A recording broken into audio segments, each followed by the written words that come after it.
नमस्कार दोस्तों, कैसे हैं आप सभी। स्वागत है आप सभी बच्चों का। आप सभी को पता है कि सीटेट के कई सारे कयास लगाए जा रहे थे कि इसकी जुलाई में दोबारा परीक्षा देखने को मिलेगी और एक साल में जो आपके पास 2 बार परीक्षाएं होंगी।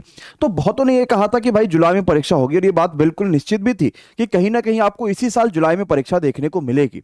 और उसका जो फॉर्म है वो ऑफिशियली जारी किया जा चुका है।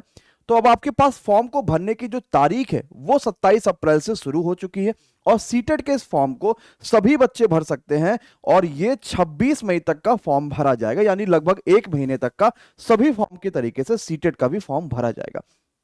इसमें आपके पास यह भी बताया गया है कि आप भाई पेमेंट कर सकते हैं, वो 26 मई तक का कर सकते हैं, रात में 12 बजे तक का। जो परीक्षा होगी आपकी जुलाई से लेकर अगस्त तक के बीच में होगी परीक्षा। यह बहुत जरूरी भी है। जिन बच्चों ने सीटेट का फॉर्म नहीं भरा वो फॉर्म को भर दीजिए।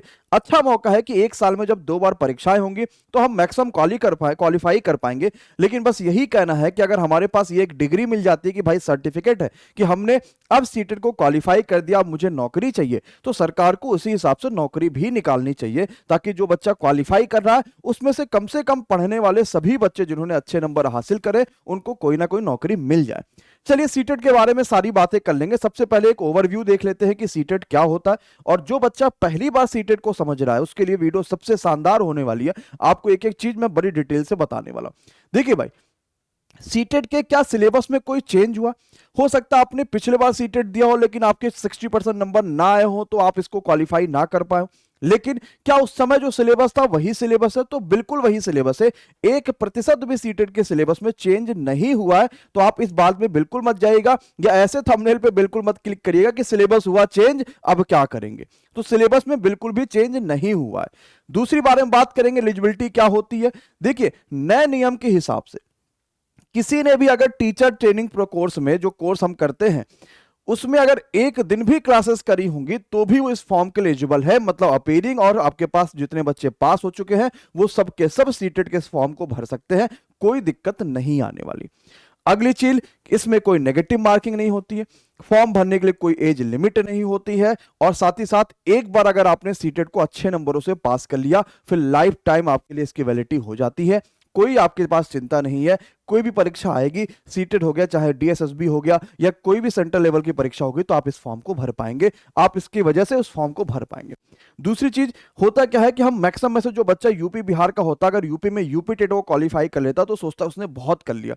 तो मेरे भाई, राज्यों में वैकेंसी कब आएगी ये आपको कुछ भी नहीं पता होता कि टीचर की वैकेंसी राज्यों में कब आएगी।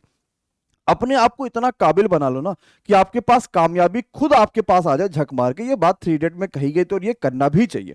अपने आप को सीटेट के लिए क्वालिफाई बना, तो इसको क्वालिफाई कर लिया तो सेंट्रल लेवल तक आपकी पहुंच हो जाएगी, यानी सेंट्रल तक कोई वैकेंसी आएगी तो आप उस फॉर्म को भर पाएंगे। ये बहुत शानदार सी बात है। और ऐसा भी नहीं कि बहुत तोप आपको पढ़ना पड़ेगा कि आप यूपी टेट कर पा रहे हैं लेकिन ये नहीं कर पा रहे, ऐसा बिल्कुल भी नहीं होगा। पहले 2-3 बातें थोड़ी सी समझ लीजिएगा। देखिए, सीटेट में फॉर्म भरने में यह होता है कि पहले आओ पहले पाओ, ये साफ साफ यहां पे लिखा हुआ है। मतलब ये है मेरे भाई कि आप जितने भी बच्चे ऐसे हैं, जितने भी भाई बहन ऐसे हैं जो ये चाह रहे हैं कि भाई मैं इस फॉर्म को बाद में भरूंगा आराम से और मैं सोचूंगा मैं लखनऊ का हूं तो मुझे लखनऊ ही मिल जाए, ऐसा नहीं होगा।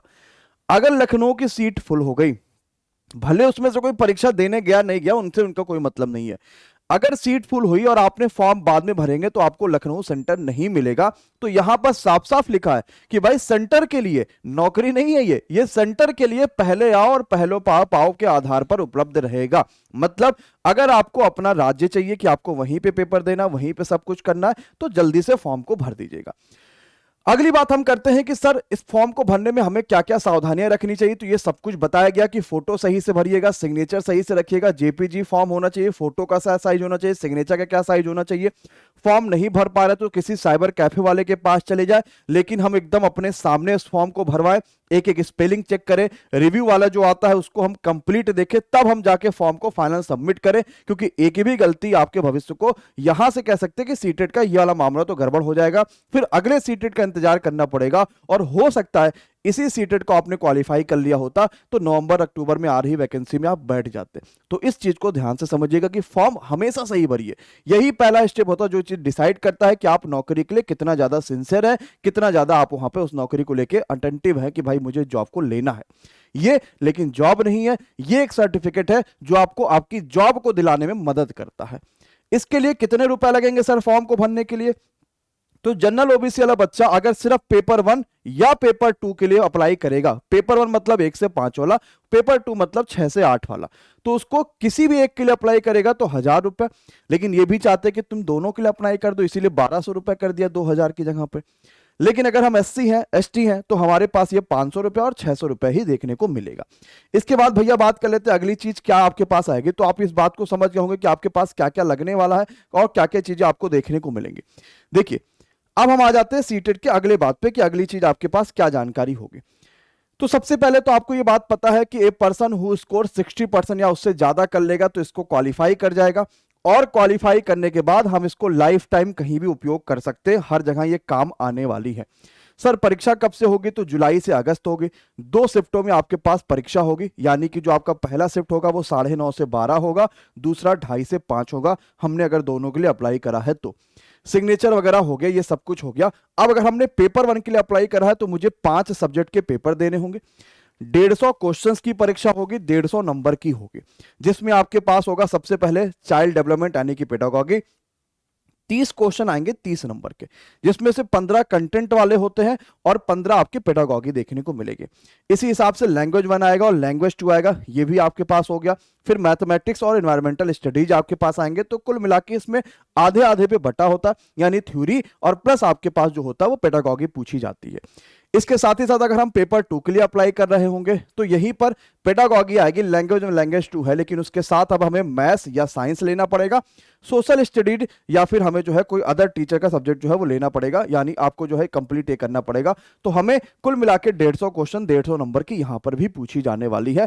सेम टू सेम वही होगा, 60% नंबर आप लेकर आएंगे तो आपको क्वालिफाई माना जाएगा, लेकिन उससे कम मत लाइएगा। अगर हम ओबीसी एससी एसटी वाले हैं तो हमारे लिए और कम क्वालिफाई मार्क होता है, लेकिन अगर हम बहुत कम लाएंगे तो हम डीएसएसबी और भी कई सारी भर्तियों में नहीं जा पाते। जैसे डीएसएसबी दिल्ली पुलिस, दिल्ली जो है वो टीचर भर्ती का केंद्र है। तो होता क्या है कि हमने ओबीसी में हमने यहां तो क्वालिफाई कर लिया, पता चला हम वहां पर नहीं बैठ पा रहे, क्यों? क्योंकि वहां तो हम जनरल में काउंट होंगे, वहां तो हमें 90 नंबर चाहिए होगा।